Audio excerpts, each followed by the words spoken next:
দুইটা শব্দ মনে রাখতে বলেছিলাম, মনে আছে? তাফাক্কুহ দ্বীন। এই দুইটা শব্দের মধ্যে আগে আমরা দ্বীন শব্দটা বলবো, তারপরে তাফাক্কুহ বুঝবো, তারপরে বুঝবো আল্লাহ লিয়া তাফাক্কাহু বিদ্দীন বলে আমাদেরকে কি বোঝাতে চাই। দুইটা শব্দ আগেই বলেছিলাম মনে রাখার জন্য, মনে রাখবেন। তাফাক্কুহ বিদ্দীন, এর মধ্যে আমরা আগে দ্বীন শব্দটা বোঝার চেষ্টা করি, তারপরে তাফাক্কুহ বোঝার চেষ্টা করি, তারপরে বুঝবো আল্লাহ এই তাফাক্কুহ বিদ্দীন বলে আমাদেরকে কি বোঝাতে চাই। রাসূল বলেন, ইনি জিবরিল ফেরেশতা এসেছিলেন আমার সাথে প্রশ্নোত্তর করার মাধ্যমে তোমাদেরকে তোমাদের দ্বীন শিক্ষা দেওয়ার জন্য। কাজে এই কথার দ্বারা পরিষ্কার হয়ে গেল, জিবরিল যত প্রশ্ন রাসূলকে করেছিলেন, এই প্রশ্নগুলির জবাবে রাসূল যত কথা বলেছিলেন, সবগুলি কথার সমষ্টি হলো আমাদের দ্বীন। এর মধ্যে প্রধান প্রশ্ন ছিল তিনটা। জিবরিল রাসূল করিম সাল্লাল্লাহু আলাইহি ওয়াসাল্লামকে এই হাদিসের তিনটি মূল প্রশ্ন তিনটা করেছিলেন। একটা প্রশ্ন করেছিলেন মাল ঈমান, ঈমান কি? আরেকটা প্রশ্ন করেছিলেন মাল ইহসান, মাল ইসলাম, ইসলাম কি? আরেকটা প্রশ্ন করেছিলেন মাল ইহসান, ইহসান। একটু দয়া করে এবং তিনটি প্রশ্ন মনে রাখুন, জবাবগুলি বুঝান। জিবরিল রাসূলকে প্রথম প্রশ্ন করেছিলেন ঈমান কি, দ্বিতীয় প্রশ্ন করেছিলেন ইসলাম কি, তৃতীয় প্রশ্ন করেছিলেন ইহসান কি। প্রশ্ন তিনটা মনে থাকবে? বলুন তো, প্রথম প্রশ্ন কি করেছিলেন? ঈমান কি। দ্বিতীয় প্রশ্ন করেছিলেন ইসলাম কি। তৃতীয় প্রশ্ন কি করেছিলেন? ইহসান। প্রথম প্রশ্নের জবাবে রাসূল ঈমানের ৬টি মূল কথা বলে দিলেন। এই ৬টি মূল কথা সর্বস্তরের মুসলমান সহজে পাওয়ার জন্য একটা কলেমার অন্তর্ভুক্ত করে দিয়েছেন উম্মতের উলামায়ে কেরাম। কলেমাটার নাম হলো ঈমানে মুফাসসাল। আমানতু বিল্লাহি ওয়া মালাইকাতিহি ওয়া কুতুবিহি ওয়া রুসুলিহি ওয়াল ইয়াউমিল আখিরি ওয়াল কদরি খাইরিহি ওয়া শাররিহি মিনাল্লাহি তাআলা ওয়াল বাসি বাদাল মাউত। এই কলেমার মধ্যে যে ৬টা বিষয়ের উপর ঈমান আনলাম বলে উল্লেখ আছে, এই ৬টা হলো ঈমানের মূল কথা। এর সাথে আরো বেশ কিছু আনুষঙ্গিক কথা। রাসূলের বর্ণিত ৬টি মূল কথার সাথে ঈমানের আরো যত আনুষঙ্গিক কথা কুরআন হাদিসের দ্বারা প্রমাণিত, সবগুলি কথাকে একত্র করে উম্মতের শীর্ষস্থানীয় আলেমগণ একটা ফন্নে মুদাব্বন করেছেন, একটি শাস্ত্রে বিন্যস্ত করেছেন। সেই ফন্নটাকে ইলমে কালাম বলা হয়, ইলমে আকাইদ বলা হয়। এক কথায় জিবরিলের প্রথম প্রশ্নের জবাবে রাসূল উম্মতকে ইলমে আকাইদ শিক্ষা দিয়েছেন। অন্তত এতটুকু কথা মনে রাখুন, জিবরিলের প্রথম প্রশ্নের জবাবে রাসূল উম্মতকে ইলমে আকাইদ শিক্ষা দিয়েছেন। তারপরে জিবরিল দ্বিতীয় প্রশ্ন করলেন মাল ইসলাম, ইসলাম কি? জবাবে রাসূল করিম সাল্লাল্লাহু আলাইহি ওয়াসাল্লাম ইসলামের ৫টি মূল কথা বলে দিলেন। ইসলামের মূল কথা ৫টি। কলেমা স্বীকার করা, ৫ বেলার নামাজ পড়া, রমজান মাসে রোজা রাখা, ধনী হলে যাকাত দেওয়া, সামর্থ্যবান হলে হজ করা। ইসলামের মূল কথা। এর সাথে আরো যত আনুষঙ্গিক কথা আছে, সবগুলিকে সবিস্তারে দলিল প্রমাণ সহ উম্মতের শীর্ষস্থানীয় আলেমগণ আরেকটি ফন্নে মুদাব্বন করেছেন, আরেকটি শাস্ত্রের বিন্যস্ত করেছেন। সেই শাস্ত্রটার নাম হইল ইলমে ফিকহ। ইলমে ফিকহ। সুতরাং জিবরিলের দ্বিতীয় প্রশ্নের জবাবে রাসূল উম্মতকে ইলমে ফিকহ শিক্ষা দিয়েছেন।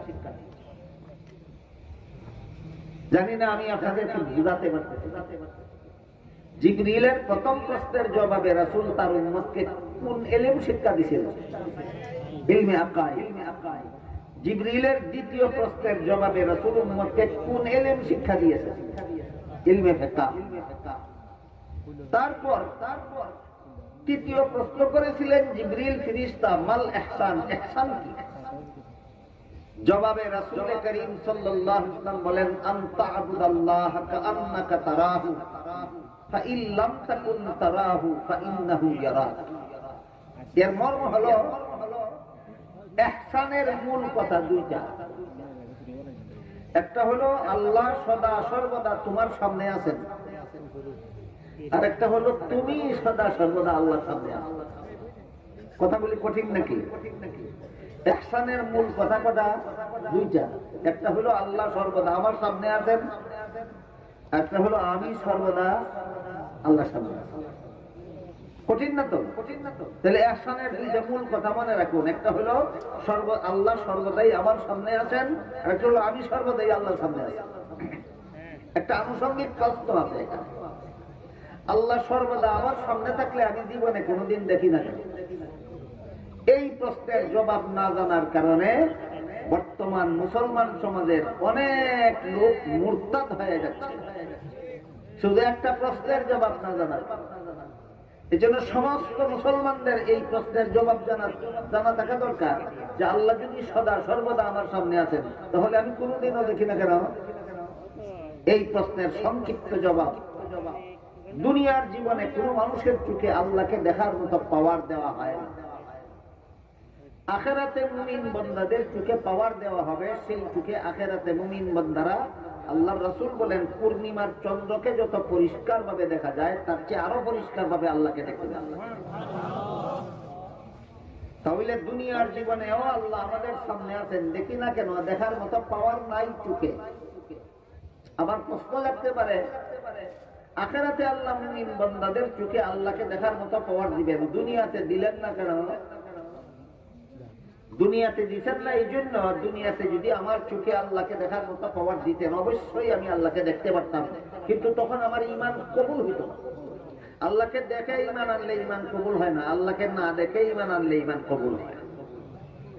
এই কথাটা কি সব মুসলমানের জানা দরকার নয় যে আল্লাহকে দেখার পরে ঈমান আনলে ঈমানই কবুল হয় না, আল্লাহকে দেখার পরে ঈমান আনলে ঈমানই কবুল হয় না, দেখার আগে ঈমান আনলে আর এই অবস্থায় মরণ বরণ করলে ঈমান কবুল হয় না। এই জন্য মরণ পর্যন্ত দুনিয়ার জীবনে চর্ম চোখে কেউ আল্লাহকে দেখতে পাবে। তাহলে দুনিয়ার জীবনে আল্লাহ আমাদের চোখে আল্লাহকে দেখার মতো পাওয়ার না দিয়া আমাদেরকে ক্ষতি করলেন না উপকার করলেন? কি উপকার? ঈমান কবুল হওয়ার ব্যবস্থা করলেন। কি উপকার? ঈমান কবুল হওয়ার ব্যবস্থা করলেন। কাজেই হাদিস শরীফে আল্লাহ রাসূল বলেন, জিবরিল ফেরেশতা 3 নম্বর প্রশ্নের জবাবে বলেন, আনতা আবুদাল্লাহ। কোন হাদিসে আছে আনতা আবুদাল্লাহ, কোন হাদিসে তাবুদা শব্দ উল্লেখ আছে, কোন হাদিসে তাখশা শব্দ উল্লেখ আছে, কোন হাদিসে তামালা শব্দ উল্লেখ আছে।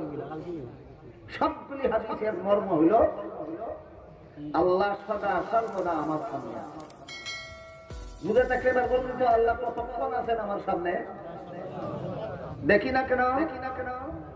পাওয়ার নাই, পাওয়ার দেওয়া হইল না কেন? ঈমান কবুল হওয়ার জন্য। কথাগুলি ভুলে যাবেন না তো কোনো রকম। ইহসানের 2 নম্বর মূল কথা হলো আমি সর্বদা আল্লাহর সামনে আছি, আমি সর্বদা আল্লাহর সামনে আছি। এই দুইটা মূল কথার সাথে আরো আনুষঙ্গিক কথা আছে সর্বমোট 20টা। দুইটা মূল কথার সাথে আরো আনুষঙ্গিক কথা আছে সর্বমোট কটা? 20টা। আল্লামা ইমাম গাজালি রাহমাতুল্লাহি আলাইহি 40 ফি উসুলিদ দ্বীন নামক কিতাবে লিখেছেন, ওই 20টা আনুষঙ্গিক কথার মধ্যে 10টা হইল মনের কতগুলি কুস্বভাব, আর 10টা হইল মনের কতগুলি সুস্বভাব। কৃষকের ক্ষেতের মধ্যে যেমন কতগুলি আগাছা এমনিতেই ফলে, ঠিক তেমনি ভাবে মানুষের মনের মধ্যে কতগুলি কুস্বভাব এমনিই জন্ম হয়। আর কৃষক যদি তার ক্ষেতের মধ্যে কোনো ফসল ফলাতে চায়, তাহলে মেহনত করে আগাছা পরিষ্কার করতে হয়, মেহনত করে ফসলের চারা লাগাতে হয়। ঠিক তেমনি ভাবে মানুষের মনের মধ্যে যে সমস্ত কুস্বভাবের আগাছা ফলে, এগুলি মেহনত করে পরিষ্কার করতে হয়, তারপরে মনের ক্ষেতের মধ্যে আরো কতগুলি সুস্বভাবের ফসলের চারা লাগাতে হয়। মনের স্বভাব সর্বমোট 2 প্রকার, একটা হলো কুস্বভাব আর একটা হলো সুস্বভাব। কুস্বভাব 10টা, সুস্বভাব 10টা। এই 20টা হইল ইহসানের আনুষঙ্গিক কথা 20টা। ইহসানের আনুষঙ্গিক কথা দুইটা, মনে থাকবে? একটা হলো আল্লাহ আমার সামনে আছেন, আর আমি আল্লাহর সামনে। ইহসানের মূল কথা দুইটা, আর ইহসানের আনুষঙ্গিক কথা 20টা। 10টা কুস্বভাব মন থেকে পরিষ্কার করতে হয়, 10টা সুস্বভাব মনের মেঝে জন্ম দিতে হয়। এগুলি করতে মেহনত করতে হয়, পরিশ্রম করতে হয়। এইভাবে দুইটা মূল কথার সাথে আর যত আনুষঙ্গিক কথা আছে সবগুলি কথাকে সবিস্তারে দলিল প্রমাণ সহ উম্মতের শীর্ষস্থানীয় আলেমগণ আরেকটি শাস্ত্রে বিন্যস্ত করেছেন। সেই শাস্ত্রটার দুই নাম, এক নাম ইলমে তাজকিয়া আর এক নাম ইলমে তাসাব্বুফ। এক নাম ইলমে তাজকিয়া আর এক নাম ইলমে তাসাব্বুফ। সারমর্ম হলো জিবরিল ফেরেশতার 3 নম্বর প্রশ্নের জবাবে রাসূল উম্মতকে ইলমে তাসাব্বুফ শিক্ষা দিয়েছেন। দেখি আমি আপনাদেরকে কতটুকু বোঝাতে পারলাম আর আপনারা কতটুকু স্মরণ রাখতে পারলেন। জিবরিলের প্রথম প্রশ্নের জবাবে রাসূল উম্মতকে কোন ইলম শিক্ষা দিয়েছিলেন? ইলমে আকায়েদ। জিবরিলের দ্বিতীয় প্রশ্নের জবাবে রাসূল উম্মতকে কোন ইলম শিক্ষা দিয়েছিলেন? ইলমে ফিকহ। জিবরিলের 3 নম্বর প্রশ্নের জবাবে রাসূল উম্মতকে কোন ইলম শিক্ষা দিলেন? ইলমে তাফসীর। তারপরে বলেন হুয়া জিবরিলু আতাকুম ইউআল্লিমুকুম দীনাকুম। জিবরিল ফেরেশতা এসেছিলেন আমাকে প্রশ্ন করবেন, আমি উত্তর দেব, এর মাধ্যমে তোমরা তোমাদের দ্বীন শিখে নিবে। সুতরাং পরিষ্কার হয়ে গেল ইলমে আকায়েদ, ইলমে ফিকহ, ইলমে তাসাউফ, এই 3 ইলমের সমষ্টির নাম আমাদের দ্বীন। তাফাক্কুহ ফিদ দ্বীনের মধ্যে দ্বীন বুঝে আসলো কি বলেছিলাম শুরুতেই? দুইটা শব্দ মনে রাখুন, তাফাক্কুহ ফিদ দ্বীন। এতক্ষণে বুঝলেন কিনা আমাদের দ্বীন কি? 3 ইলমের সমষ্টির নাম আমাদের দ্বীন। কত ইলম? ইলমে আকায়েদ, ইলমে ফিকহ, ইলমে তাসাউফ, 3টা ইলমের সমষ্টির নাম আমাদের দ্বীন। হাদিসে জিবরিলে আল্লাহর রাসূল পরিষ্কার বলে দিয়েছেন হুয়া জিবরিলু আতাকুম ইউআল্লিমুকুম দীনাকুম। জিবরিল ফেরেশতা এসেছিলেন আমার সাথে প্রশ্নোত্তরের মাধ্যমে তোমাদেরকে তোমাদের দ্বীন শিক্ষা দেওয়ার জন্য। অথচ প্রশ্নোত্তরের মাধ্যমে আমরা দেখতে পাই 3 প্রকার ইলম শিক্ষা দেওয়া হয়েছে, ইলমে আকায়েদ, ইলমে ফিকহ, ইলমে তাসাউফ। আমি দুঃখিত, আমার হাতেও সময় কম, আপনাদের হাতেও সময় কম। ইলমে আকায়েদ সম্পর্কে অনেক অনেক জরুরি কথা এই সমাজের মুসলমানদের জন্য বলার দরকার, কারণ ইলমে আকায়েদ সম্পর্কে অনেক কথা এই সমাজের মুসলমান জানে না। ঠিক তেমনি ভাবে ইলমে ফিকহ সম্পর্কে এই সমাজের মুসলমানদের জন্য অনেক জরুরি কথা আছে জানা দরকার, কিন্তু অনেক মুসলমান জানে না। ঠিক তেমনি ভাবে ইলমে তাসাব্বুফ বা ইলমে তাজকিয়া সম্পর্কেও অনেক কথাই আমাদের সমাজের মুসলমানের জানা দরকার ছিল, কিন্তু অধিকাংশ মুসলমান জানে না। দুঃখিত, এতগুলি কথা একদিনে বলাও যায় না, আর বেশি কথা বলার মতো সময় আমার হাতেও নাই, শোনার মতো সময় আপনাদের হাতেও নাই। কাজে আমি আমার 2 শব্দের ব্যাখ্যার দিকে ফিরে যাই। তাফাক্কুহ ফিদ দ্বীন। আল্লাহ যে বললেন আয়াতে নির্দেশ দিয়ে কিছু মুসলমান বের হয়ে যাও তাফাক্কুহ ফিদ দ্বীন হাসিল করার জন্য। বলেছিলাম আগে দ্বীন বুঝবো, তারপরে তাফাক্কুহ বুঝবো। এতক্ষণে দ্বীন বুঝলেন কিনা? কত ইলমের সমষ্টির নাম আমাদের দ্বীন? 3 ইলমের সমষ্টির নাম আমাদের দ্বীন। একটা হলো ইলমে আকায়েদ, একটা হলো ইলমে ফিকহ, একটা হলো ইলমে তাসাউফ। তাসাউফের মূল কথা বলতে পারেন? আনুষঙ্গিক কথা 20টা, মূল কথা 2টা। একটা হলো আল্লাহ সর্বদা আমার সামনে, আর একটা হলো আমি সর্বদা আল্লাহর সামনে। বলে গেলে এরকমই নাকি? আমি বুঝাতে পারলাম না কোনটা? বুঝে দেখে বলুন তো। ইলমে তাসাউফের মূল কথা কটা? একটা হলো আল্লাহ সর্বদা আমার সামনে, আর একটা হলো আমি সর্বদা আল্লাহর সামনে। এই দ্বিতীয় কথাটা সম্পর্কে একটি উদাহরণ দিচ্ছি শুনুন। যে ইলমে তাসাউফের এই মূল দ্বিতীয় কথাটা যা যে মুসলমানের অন্তরে থাকে, সেই মুসলমান আল্লাহর দৃষ্টিতে কত বড় নেককার মুসলমান হতে পারে। হযরত ইউসুফ আলাইহিস সালামের সাথে অপকর্ম করার জন্য জুলাইখা তাকে একা একা নিরিবিলি আলাদা একটা কামরায় নিয়ে গেছিল। সেই কামরার ভিতরে ঢুকে ইউসুফ আলাইহিস সালাম দেখলেন কামরার এক পাশে পর্দা দ্বারা কোনো একটা কিছু ঢেকে রাখা হয়। এই যে দেখেন পর্দা দিচ্ছে, পর্দার ওই পারে কি আছে আমরা দেখি, ওই পাশটা ঢেকে রাখা হয়। ঠিক তেমনি ভাবে ইউসুফ আলাইহিস সালাম দেখলেন জুলাইখা তাকে যেই কামরায় নিয়ে গেল, এই কামরায় পর্দা দিয়ে কোনো একটা কিছু ঢেকে রাখা হয়েছে। ইউসুফ আলাইহিস সালাম জুলাইখাকে জিজ্ঞাসা করলেন, তুমি এই পর্দার দ্বারা কি দেখে রেখেছো? জুলাইখা জবাব দিল, আমি যেই দেবতার পূজা করি সেই দেবতাকে দেখে রেখেছি। কি জবাব দিল? আমি যেই মূর্তির পূজা করি এই মূর্তিটা আমি পর্দা দিয়ে দেখে রেখেছি। ইউসুফ আলাইহিস সালাম জিজ্ঞাসা করলেন, তুমি এটার পূজা করো, দেখে রাখলে কেন?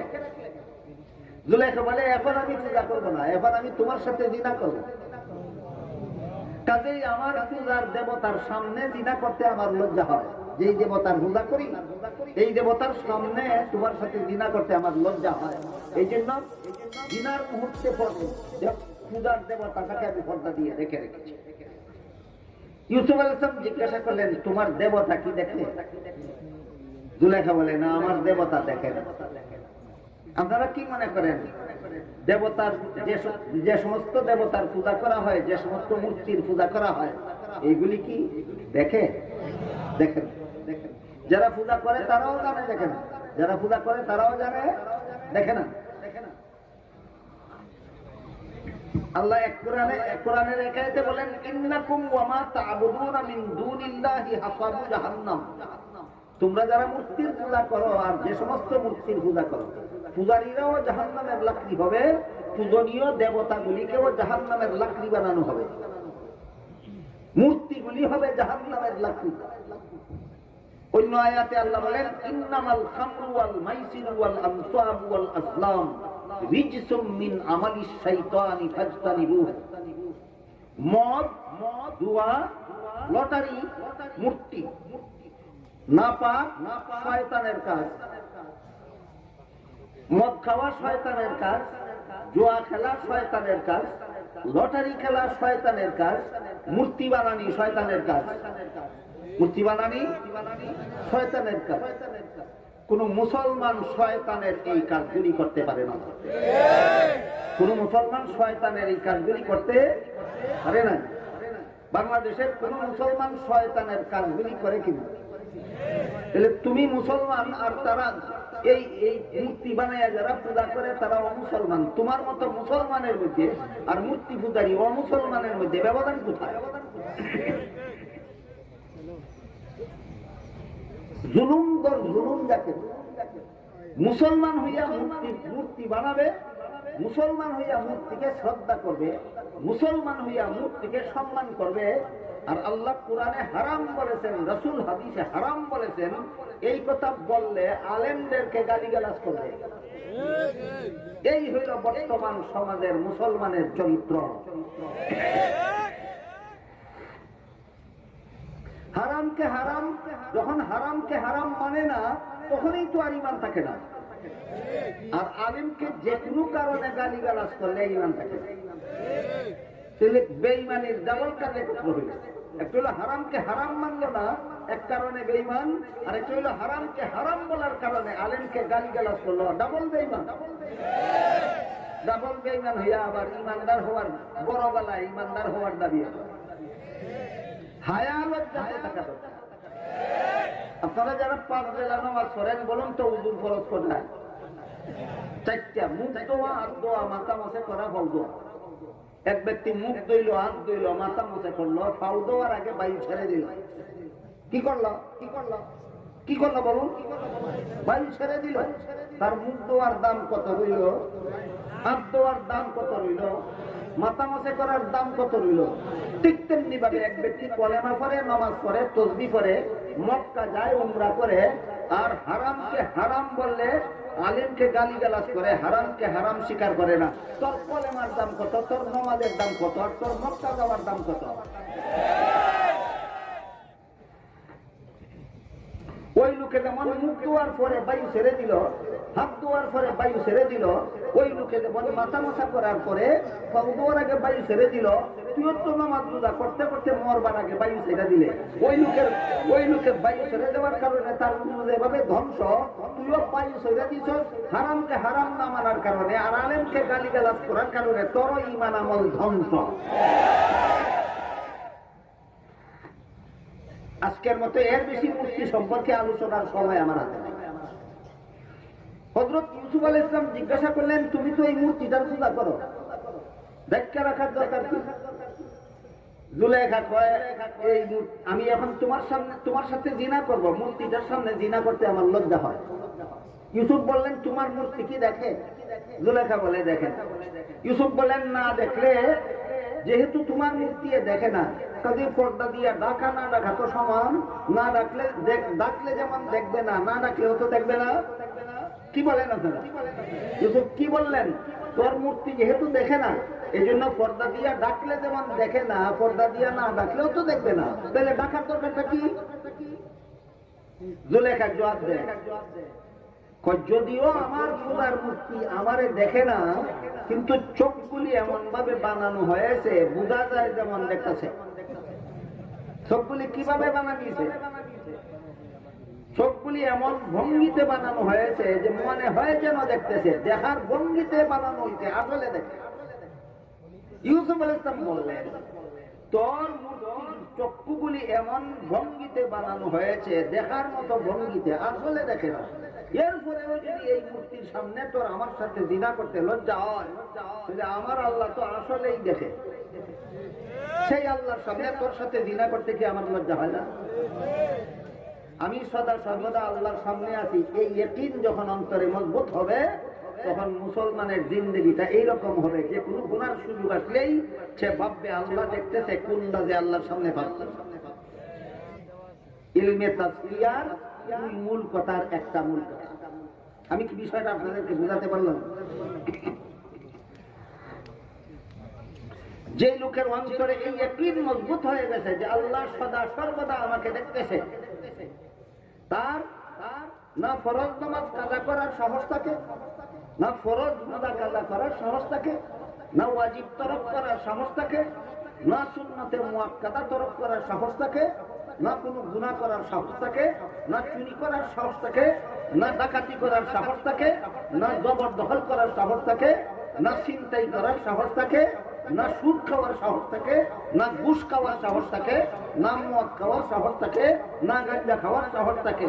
যার অন্তরে এই ইলমে তাসকিয়ার 2 নম্বর কথা বদ্ধমূল হয়ে যায় যে আল্লাহ সদা সর্বদা আমাকে দেখতেছে, ওই লোকে কোনো গুনাহ করার সাহস থাকে না। বুঝতে পারলেন? ইলমে তাসকিয়া মানুষের অন্তরকে কতটুকু পবিত্র করে। এই জন্য এই ইলমের নাম ইলমে তাসকিয়া। তাসকিয়া অর্থই অন্তর পবিত্র করো। তাসকিয়া শব্দের অর্থই অন্তর পবিত্র করো। ইলমে তাসকিয়া মানুষের অন্তরকে কোন পদ্ধতিতে কেমন ভাবে পবিত্র করে? জিবরিল ফেরেশতার প্রথম প্রশ্নের জবাবে রাসূল উম্মতকে ইলমে আকায়েদ শিক্ষা দিয়েছেন।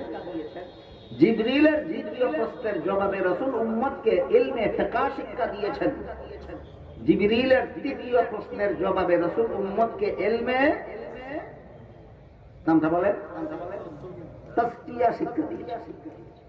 এখন আমি কৌতূহলীদের জন্য, যাদের মনে এখন জানতে চায় যে তাহলে ইলমে আকাইদের ডেফিনেশন কি, ইলমে ফিকহের ডেফিনেশন কি, ইলমে তাসকিয়ার ডেফিনেশন কি, সংজ্ঞা কি, পরিচয় কি, অতি সংক্ষেপে 3 ইলমের পরিচয় পেশ করছি, তখন যাতে আমরা পরিষ্কারভাবে বুঝে নিতে পারি আমাদের দ্বীন বলতে কি বোঝায়, বুঝলে পরে আমরা বুঝতে পারবো তাফাক্কুহ ফিদ্দীন বলতে কি বোঝায়।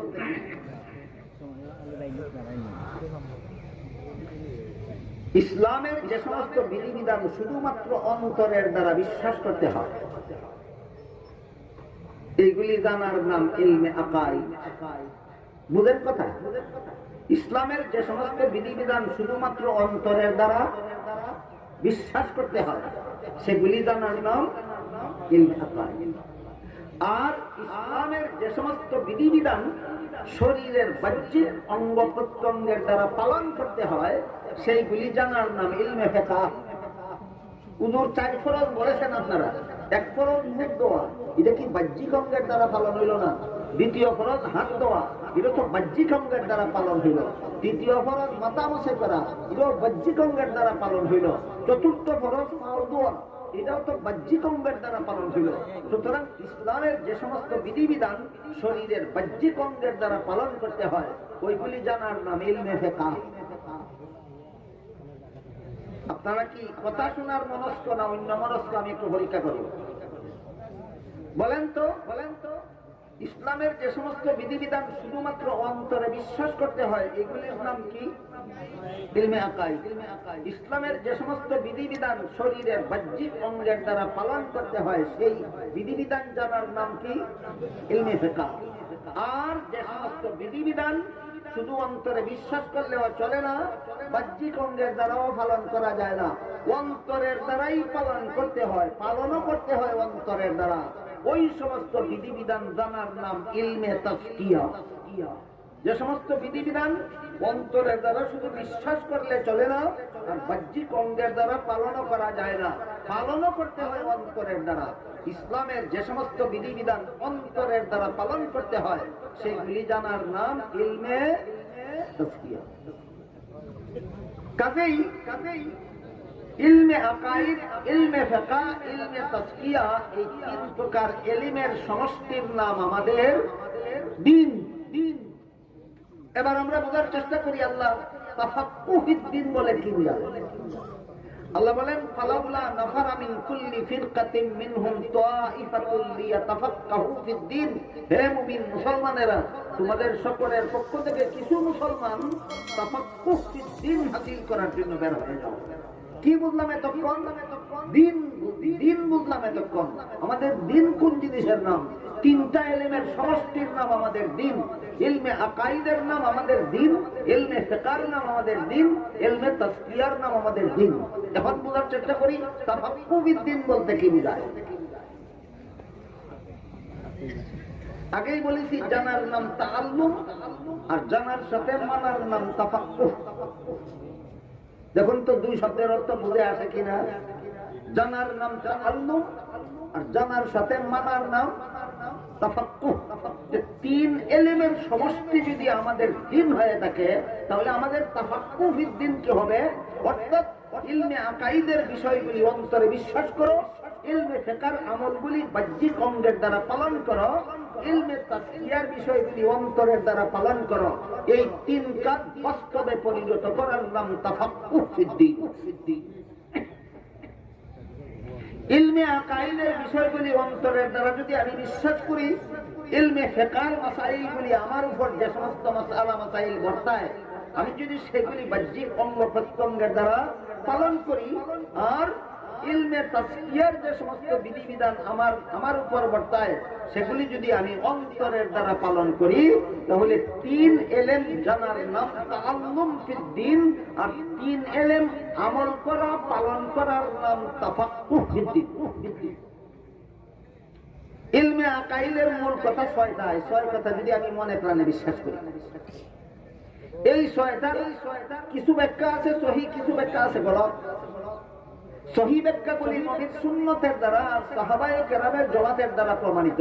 সুতরাং এই ইলমে আকাইদের ছয়টা মূল কথার সহিহ ব্যাখ্যার জন্য যারা নবীর সুন্নতকে এবং সাহাবায়ে কেরামের জমাতকে আদর্শ মাপকাঠি মানে, তাদেরকেই আহলে সুন্নাত ওয়াল জামাত বলা হয়।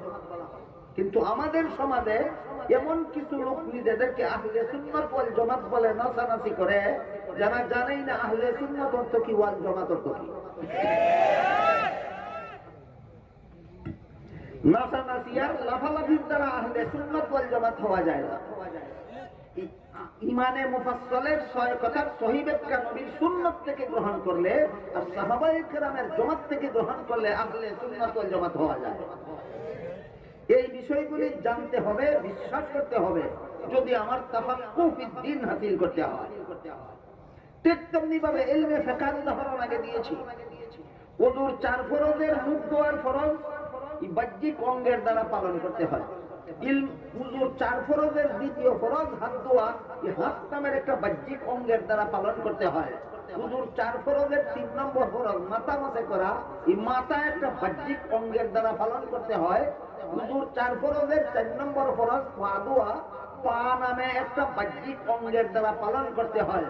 এইভাবে ইলমে ফিকহের যত মাসআলা মাসাইল আমার উপর বর্তায়, সবগুলি আমার এই শরীরের অঙ্গ প্রত্যঙ্গের দ্বারা যদি আমি পালন করি, তাহলে আমার তাআল্লুম ফিদ দ্বীনের সাথে সাথে তাফাক্কুহ ফিদ দ্বীন হাসিল হবে। ঠিক তেমনি ভাবে ওই যে আগে বলেছিলাম, ইমাম গাজালি লিখেছেন আরবাঈন ফি উসুলিদ দ্বীন নামক কিতাবে লিখেছেন যে ইলমে তাজকিয়ার আনুষঙ্গিক কথা 20টা। 10টা হইল মনের কুস্বভাব আর 10টা হইল মনের সুস্বভাব। মনের 10টা সুস্বভাবের মধ্যে একটা সুস্বভাবের নাম খাউফ। মনের 10টা সুস্বভাবের মধ্যে একটা সুস্বভাবের নাম খাউফের অর্থ আল্লাহর শাস্তির ভয়। খাউফের অর্থ আল্লাহর শাস্তির ভয়। আর একটা সুস্বভাবের নাম রাজা। রাজা শব্দের মর্মার্থ হইল আল্লাহর পুরস্কারের আশা। আমি কি আপনাদেরকে বুঝাতে পারতেছি? আমার সাধ্য মতো, আমার জানা মতো, আমার ধারণা মতো এর চেয়ে সহজ করে বলার ক্ষমতা আমার নাই। আমি আগেই বলেছি, আমি সাধ্য মতো আপনাদেরকে সহজ বুদ্ধ করে বুঝাবার চেষ্টা করবো। আপনারা মেহেরবানি করে একটু মনোযোগের সাথে শোনার চেষ্টা করবেন। ইলমে তাসাউফের 20টা আনুষঙ্গিক কথার মধ্যে 10টা আনুষঙ্গিক কথা আছে মনের সুস্বভাব। এই 10টা সুস্বভাবের মধ্যে একটা সুস্বভাবের নাম খাউফ আর একটা সুস্বভাবের নাম রাজা। খাউফের অর্থ হলো আল্লাহর শাস্তির ভয়, আর রাজা শব্দের অর্থ হলো আল্লাহর পুরস্কারের আশা। যেই বন্দার অন্তরে আল্লাহর শাস্তির ভয়ও থাকে, আবার আল্লাহর পুরস্কারের আশাও থাকে, সেই বান্দা মুমিন মুসলমান। যেই বন্দার অন্তরে আল্লাহর শাস্তির আশা থাকে কিন্তু ভয় থাকে না, অথবা আল্লাহর শাস্তির ভয় থাকে কিন্তু আশা থাকে না, সেই বন্দা মুমিন মুসলমান নয়। এই জন্য এক হাদিসে উল্লেখ আছে, হযরত উমর ফারুক রাদিয়াল্লাহু আনহু, আল্লাহ যদি ঘোষণা দিতেন সারা দুনিয়ার সমস্ত মানুষ জাহান্নামে যাবে, একটি মাত্র মানুষ জান্নাতে যাবে। যদি আল্লাহ ঘোষণা দিতেন, এমন ঘোষণা আল্লাহর নাই। যদি আল্লাহ এমন ঘোষণা দিতেন যে সব মানুষ জাহান্নামে যাবে, একটি মাত্র মানুষ বেহেশতে যাবে, তাহলে আমি উমরের মধ্যে এই পরিমাণ রাজা আছে, আল্লাহর নিয়ামত পাওয়ার এই পরিমাণ আশা আছে যে সেই একটা জান্নাতি মানুষ আমি হতে পারি। পক্ষান্তরে আল্লাহ যদি ঘোষণা দিতেন সারা দুনিয়ার সমস্ত মানুষ জান্নাতে যাবে, একটা মাত্র মানুষ জাহান্নামে যাবে, তখন আমার অন্তরে এই খাউফ, আল্লাহর শাস্তির ভয় বিদ্যমান থাকবে যে একটি মাত্র জাহান্নামী মানুষ আমি হয়ে যাই। আমি কি খাউফ এবং রাজার উদাহরণ হযরত উমরের ঘোষণার দ্বারা আপনাদেরকে বুঝাতে পারলাম? এবার বুঝে থাকতে পারলাম তো, আমার অন্তরে যদি আল্লাহর শাস্তির ভয় থাকে তাহলে কোন গুনার সাহস থাকবে? আর যদি আমার অন্তরে আল্লাহর নিয়ামতের আশা থাকে তাহলে আল্লাহর কোন গোলামিতে অবহেলা থাকবে? এইভাবে খাউফ এবং রাজার দ্বারা আল্লাহর বান্দাকে পরিপূর্ণ বান্দা হিসাবে রূপান্তরিত করে, আল্লাহর খাস বান্দায় রূপান্তরিত করে, আল্লাহর ওলিতে পরিণত করে। কোন ইলমের দ্বারা? ইলমে তাজকিয়ার দ্বারা, ইলমে তাসাউফের দ্বারা। এখন যদি আমি খাউফের অর্থ বুঝলাম, জানলাম, কিন্তু সুদ ছাড়ি না, ঘুষ ছাড়ি না, মদ ছাড়ি না, গাঁজা ছাড়ি না, আমি যদি রাজার অর্থ বুঝলাম কিন্তু নামাজ পড়ি না, রোজা রাখি না, ইবাদত করি না, বন্দেগী করি না, তাহলে আমার তাআল্লুম ফিদ্দীন হাসিল হইল কিন্তু তাফাক্কুহ ফিদ্দীন হাসিল হইল। কারো যদি বুঝতে অসুবিধা হয় তাহলে ইলমে ফিকহের দ্বারা উদাহরণ দেই। শুনুন, ইলমে ফিকহের 13টা মাসালা একজনে জানতে পারে। নামাজের 13 ফরজ। নামাজের কত ফরজ? 13 ফরজ জানতে পারলো, ইলমে ফিকহের অংশ এটা। কিন্তু নামাজ একবারও পড়ে নাই। ইলমে ফিকহ থেকে নামাজের 13 ফরজ শিখলো, কিন্তু নামাজ একবারও পড়ে না। তার কি জানা নাই না মানা নাই? ইলম নাই না আমল নাই? তাআল্লুম নাই না তাফাক্কুহ নাই? কাজেই পরিষ্কার হয়ে গেল, ইলমে আকাইদের বিষয়গুলি জানার পরে অন্তরে পোষণ করা, ইলমে ফিকহের বিষয়গুলি জানার পরে অঙ্গ প্রত্যঙ্গের দ্বারা পালন করা, ইলমে তাজকিয়ার বিষয়গুলি জানার পরে অন্তরের দ্বারা পালন করা, এর নাম তাফাক্কুহ ফিদ্দীন। এবার দিন বুঝলাম, তাফাক্কুহ ফিদ্দীন বুঝলাম। এবার বোঝার চেষ্টা করি আল্লাহ এই আয়াতে আমাদের কি বুঝাতে চান। আল্লাহ বলেন, ফালাউলা নাফারা মিন কুল্লি ফিরকাতিন মিনহুম তাইফাতুল লিয়াতাফাক্কাহু ফিদ্দীন। হে মুমিন মুসলমানেরা, তোমাদের মধ্য থেকে কিছু লোক এই 3 বিষয়ে জানার সাথে সাথে 3 বিষয়ে জীবনে বাস্তবায়ন করার জন্য বের হয়ে যাও। এইটুকু কথা বোঝার পরে, ইলমে আকাইদ জানার পরে ইলমে আকাইদে বিশ্বাসী আমি যদি হই, ইলমে ফিকহ জানার পরে শরীরের বাহ্যিক অঙ্গের দ্বারা সেইগুলি যদি পালন করি, ইলমে তাসকিয়া জানার পরে অন্তরের দ্বারা যদি সেইগুলি পালন করি, আমার অন্তরে যদি সত্যিকারের খৌফ থাকে, আমার অন্তরে যদি সত্যিকারের রাজা থাকে, তাহলে আল্লাহ পাক রব্বুল আলামিন বলেন তোমার তাফাক্কুহ ফিদ্দীন হাসিল হইল। এইবার ওয়ালইউনযিরু কওমাহুম, গোটা মানব জাতিকে জাহান্নাম থেকে বাঁচার পথ দেখানি তোমার কাজ। এতটুকু কথা বুঝলে তো আপনাদেরকে বুঝাবার দরকার ছিল না, কিন্তু আমি দুঃখিত, আমি ভালো করে বুঝাইতে পারি না, এই জন্য বুঝাচ্ছি। এতটুকু বুঝলে তো পরিষ্কার হয়ে যায় যে মানুষকে জাহান্নাম থেকে বাঁচার পথ দেখানি কার কাজ? উলামায়ে কেরাম বললে হবে না। 3 রকমের ইলম যারা আমলে পরিণত করে তাদের কাজ। ইলমে আকাইদ জানার পরে যারা বিশ্বাস করে, ইলমে ফিকহ জানার পরে যারা বাহ্যিক অঙ্গের দ্বারা পালন করে, ইলমে তাসকিয়া জানার পরে যারা অন্তরের দ্বারা পালন করে, তাদেরকে আল্লাহ বলেছেন ওয়ালইউনযিরু কওমাহুম, এবার তুমি মানব জাতিকে জাহান্নাম থেকে বাঁচার পথ দেখাও। যার আকীদা সহি নয়, এ মানুষকে ওয়াজ করা তার জন্য সহি নয়। যার আমল সহি নয়, তার মানুষকে ওয়াজ করা তার অধিকার নয়। যার আত্মা পরিশুদ্ধ নয়, মানুষের তার ওয়াজে মানুষের হেদায়েত হবে না।